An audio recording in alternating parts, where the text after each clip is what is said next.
You heard of Maharishi Mahesh Yogi? You heard of Maharishi Mahesh Yogi, the Beatles guru? You heard of Maharishi Mahesh Yogi, the Beatles guru? Maharishi Mahesh Yogi was the Beatles guru. I'm sure everyone has heard of Beatles, the band. I'm sure everyone has heard of Beatles, the band. Very popular back in 60s and very popular back in 70s and early 80s. Beatles is still an epic. Um, so Maharishi Mahesh, Beatles does not require no introduction because of numerous reasons. Uh, their innovation and their creativity, their innovation and their creativity in music industry.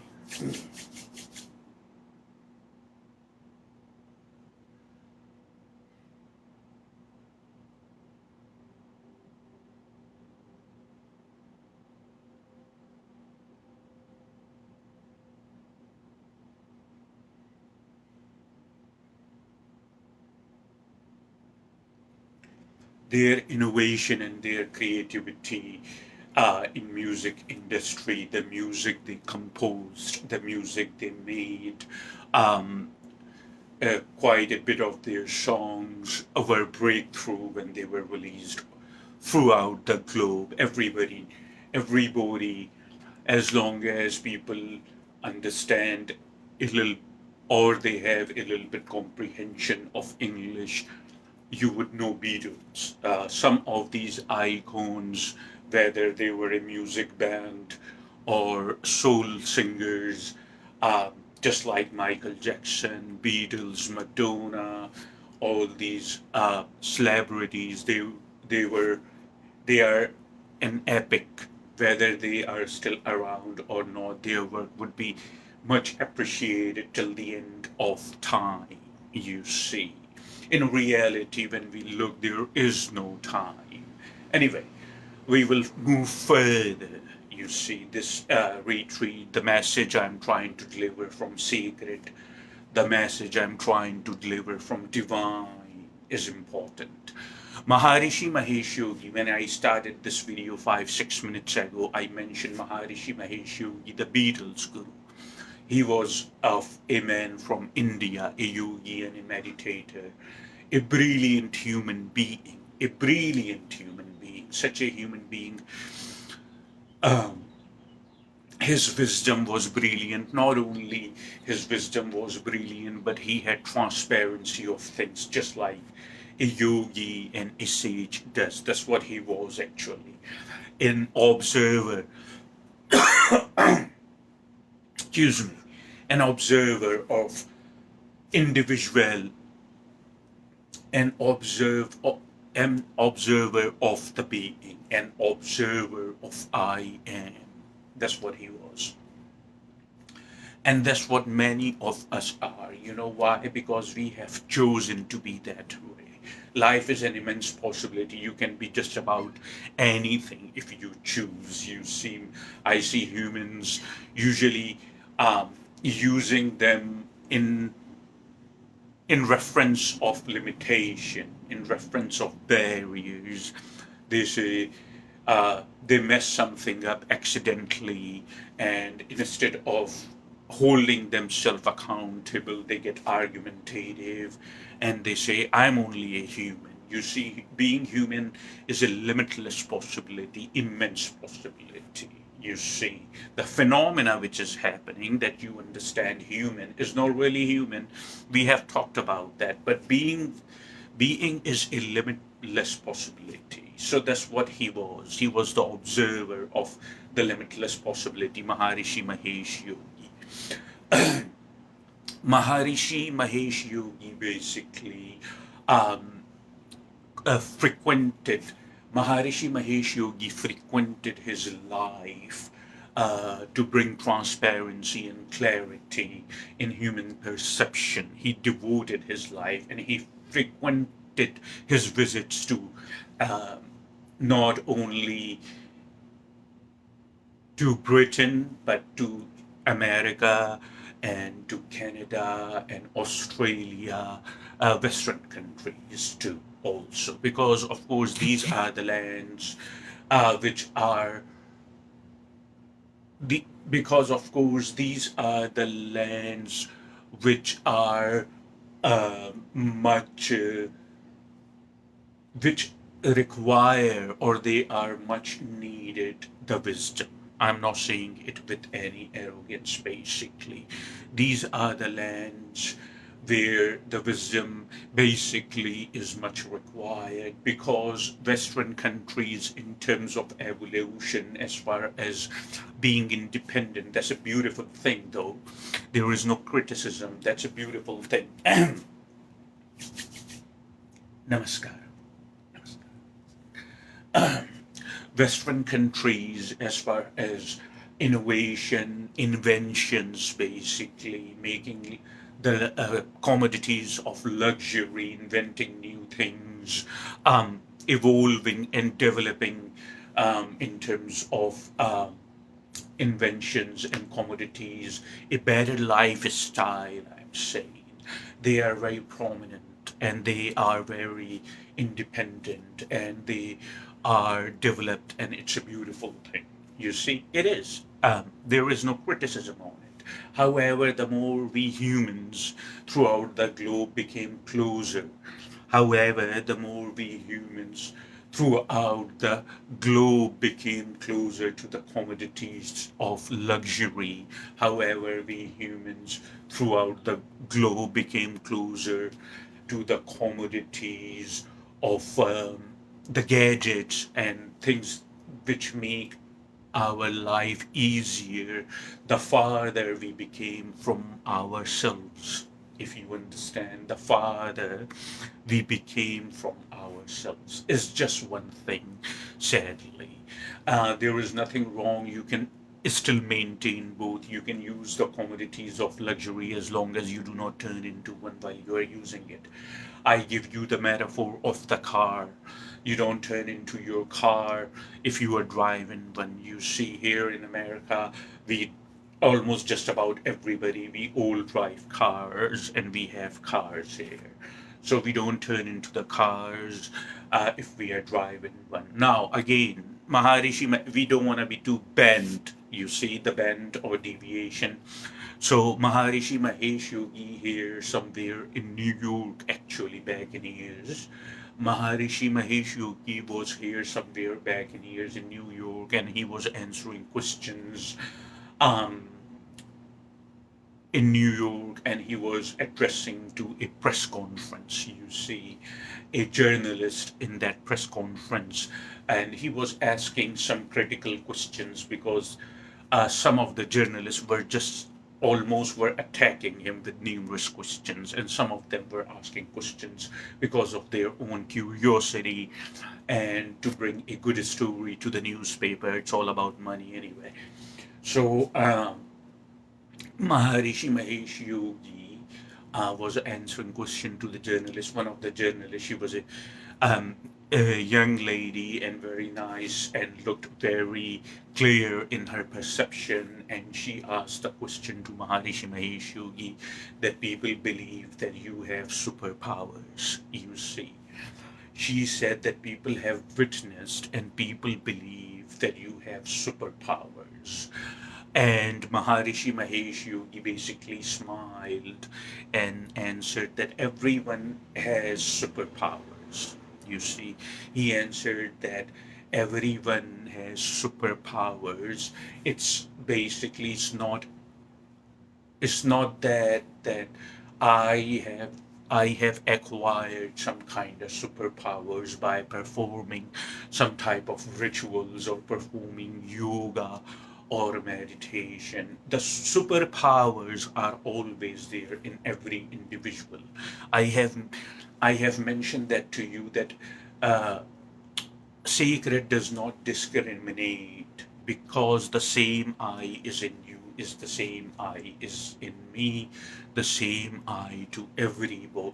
is, excuse me, the same eye is in every body. Every single body has the same eye. Sacred does not discriminate. Sacred does not play favorites. You see, have you not seen people at your workplace or even in your family? They play favorites, um, and they play humans against each other.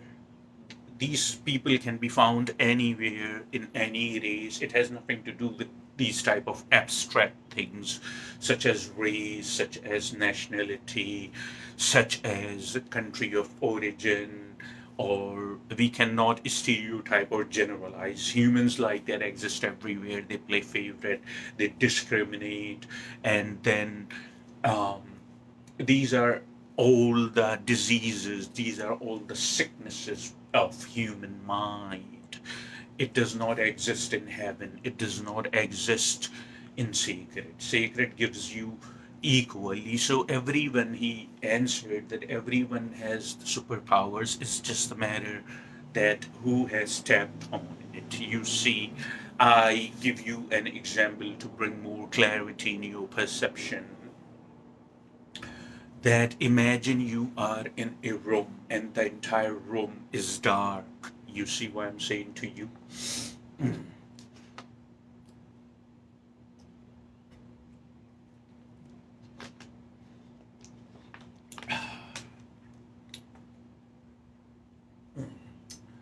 Imagine that you are in a room and the and the entire room is dark, and you you cannot see anything in the room. Now somebody cranks up a, excuse me, somebody cranks up the voltage, if you understand. Imagine you are in a room, you get the picture, the room is dark, somebody cranks up the voltage, and all of a sudden, as soon as as soon as the voltage is cranked, you see all of a sudden you can see now much clearly because of the electricity, because of the power that somebody has cranked up the voltage, and now you see five people are sitting there under the bulb or under the light.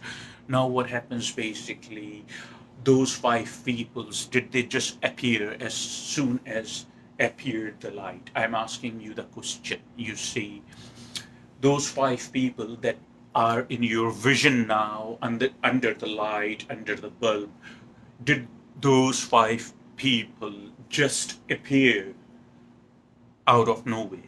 Or are they sitting all along? You see, you don't have to answer me, you know the answer. Just keep that in mind, the point. And then somebody basically cranks up the voltage again. Somebody cranks up the voltage even a little higher now, this time. And as soon as the voltage is cranked up a little higher, you see 50 people, 50. 50 people are sitting over there. Did those 50 people just appear then and there, or have they been sitting in that room all along? I'm asking you the same question. Did those 50 people just appeared as soon as the voltage was cranked, or have they been sitting over there all along?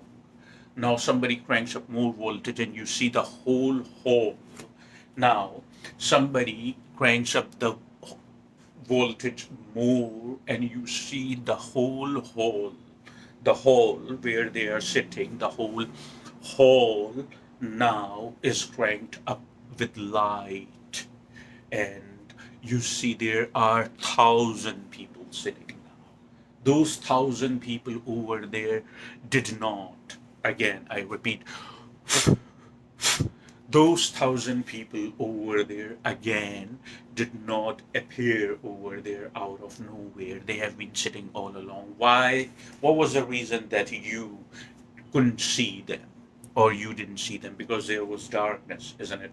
So darkness, in not in terms of there was darkness, obviously there was darkness in human terms. That's why you couldn't see.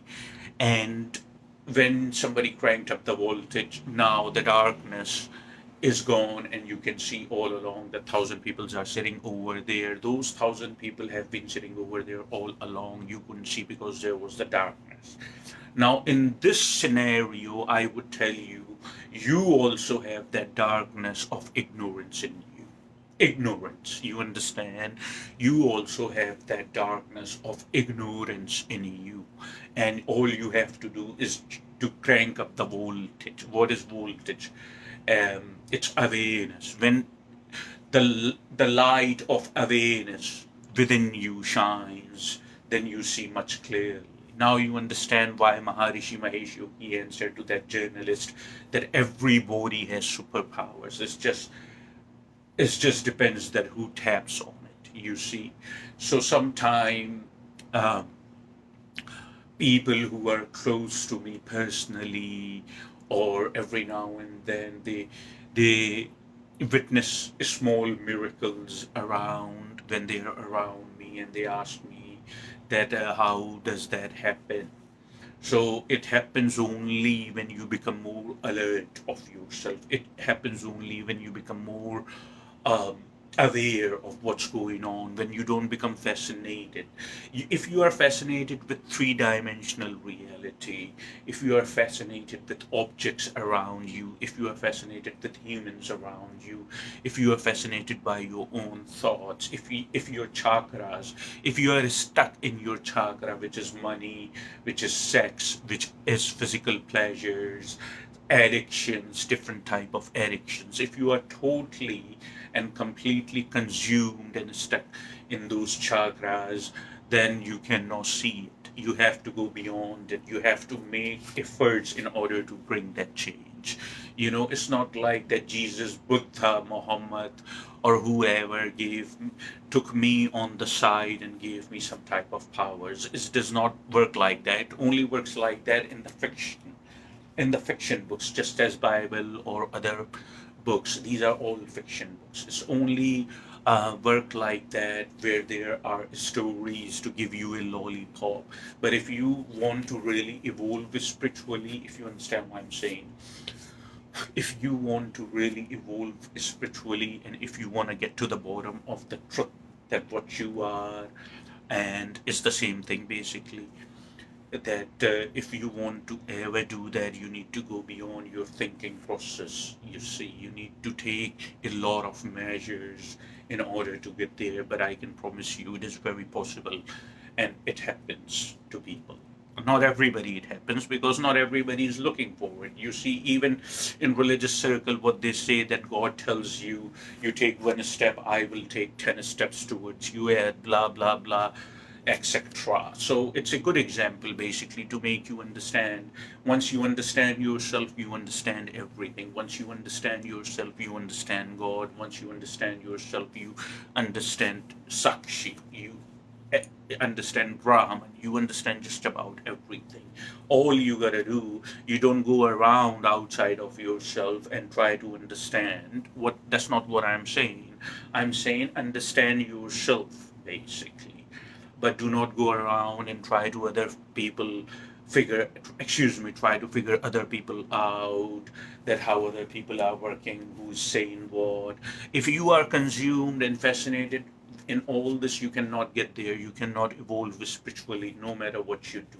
You see, no matter what amount of even meditation you do, no matter even what amount of yoga you do, you cannot even get there through these measures. You have to take other measures along with yoga and meditation, because what would happen, it would bring some clarity in your perception.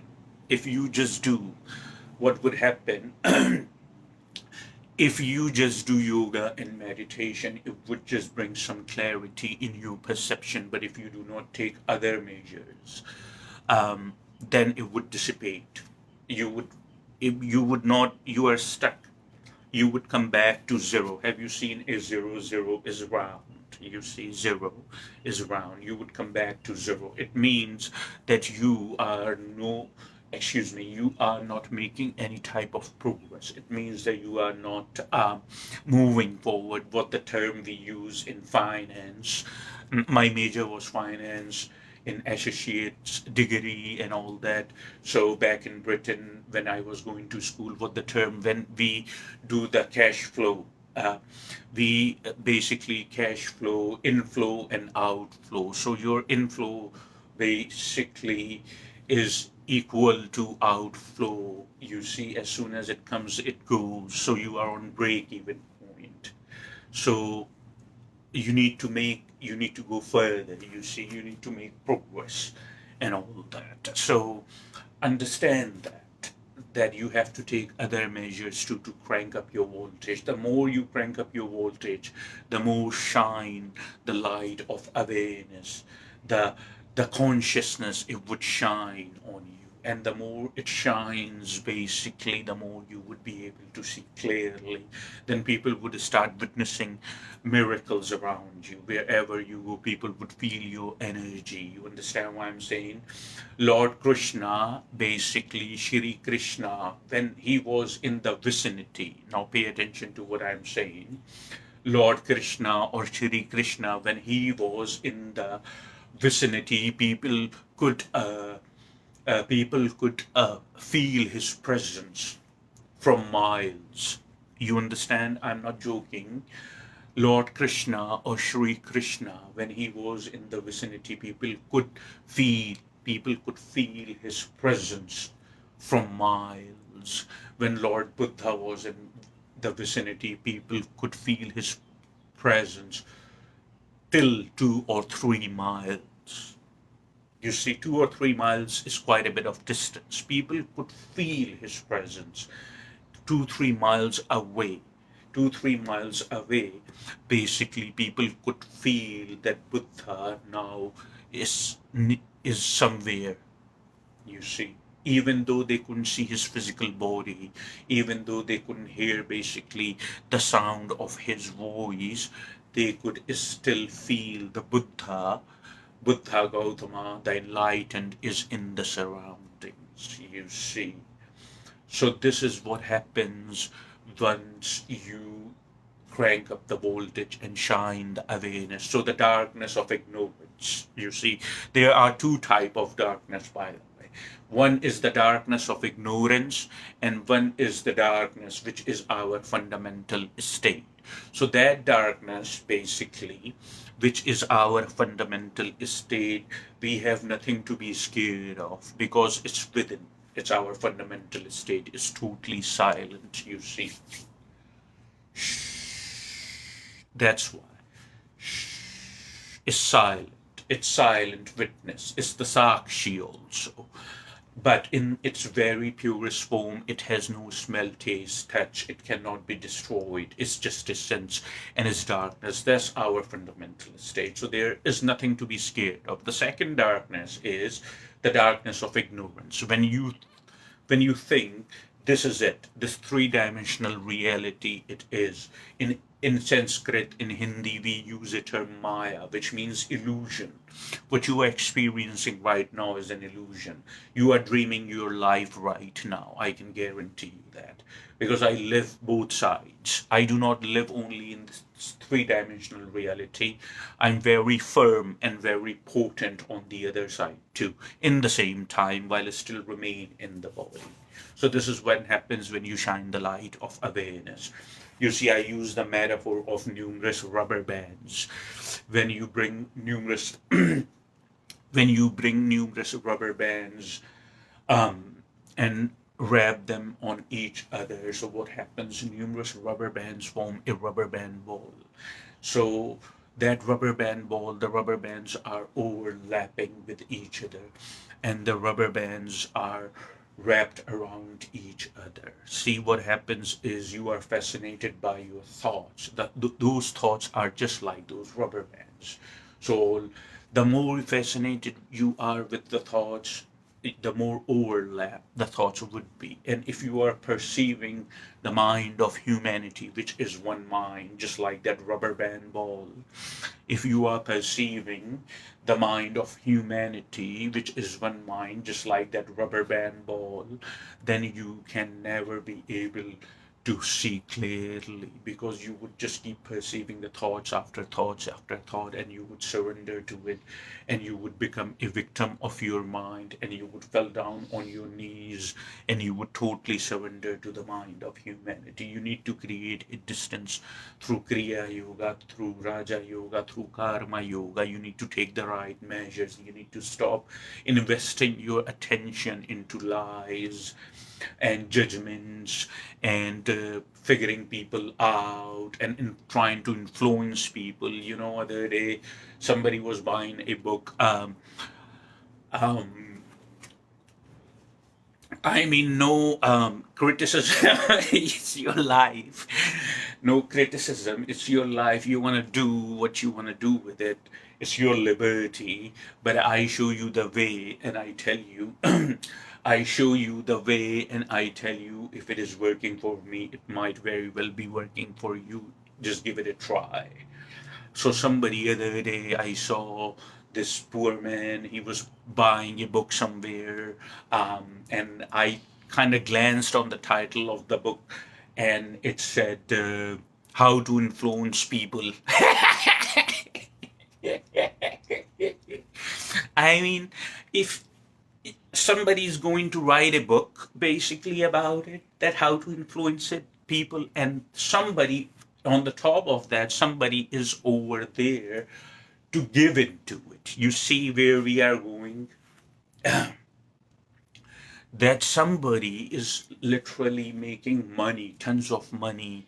um, Somebody is making literally tons of money through gullible people.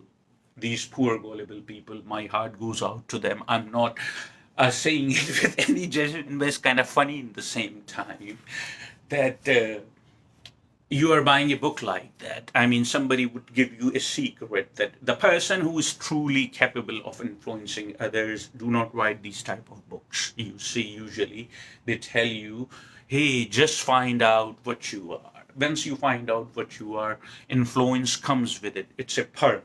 You see what I'm saying? It's a perk. You understand? So influence also come with it. Once your personality becomes zero, your your presence becomes very vibrant, very prominent in other eyes. You see, people naturally are influenced by you. You don't have to read a book. Somebody is making tons of money out of it. You see, out of you. And because you are giving into it, you are thinking what they are telling you is true. They can give you some type of trick, and you can influence people. If you are unfortunately and sadly, if you are not liking, if you have some type of complex, inferiority complex within you going on, and you have self-esteem issues, again comes back to do practical, which is yoga and meditation. If you do that, and if you if